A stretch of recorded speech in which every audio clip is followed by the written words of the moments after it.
you this morning about a popular sleep aid. Emergency rooms across the country are seeing an alarming number of children overdosing on melatonin.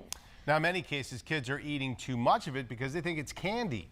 Boston 25's Vanessa Welsh has more on how to keep your kids and your pets safe.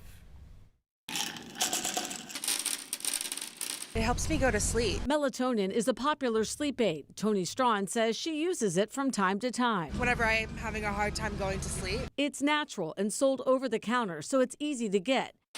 But it doesn't work for everyone. It gave me horrible nightmares. And too much melatonin can be harmful for adults and especially for kids. Dr. Gaylord Lopez says the increase in melatonin calls in children under the age of 13 is alarming. In 2017, we had somewhere in the neighborhood of 700 calls. And when you look at 2021, last year, we had over 1,800. That's 2.5 times. That's 151% increase.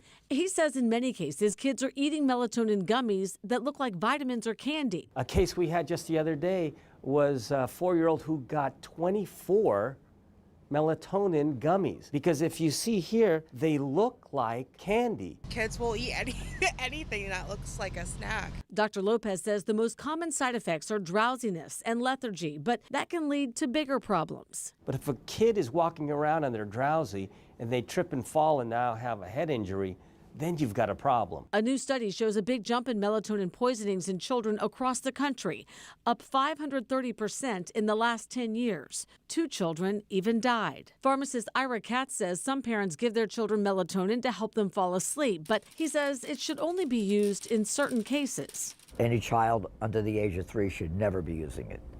Under the age of 5, only with, and actually all children, in my opinion, should discuss it with a healthcare provider. And melatonin poisonings aren't just happening to people. We're even seeing pets getting into these bottles and overdosing as well. Adults can take steps to protect their children and their pets. Make sure you follow the directions for dosage. After usage, make sure you place these items up and out of the reach of children and your pets so that we can minimize poisoning. That's something Tony Strawn says she always does. It's like normally locked and out of the way. So why are these poisonings increasing? Dr. Lopez says in the past few years, there's been a lot of interest on social media about melatonin. But he says an increase in sleep problems during the pandemic likely is playing a role too. Vanessa Welch, Boston 25 News.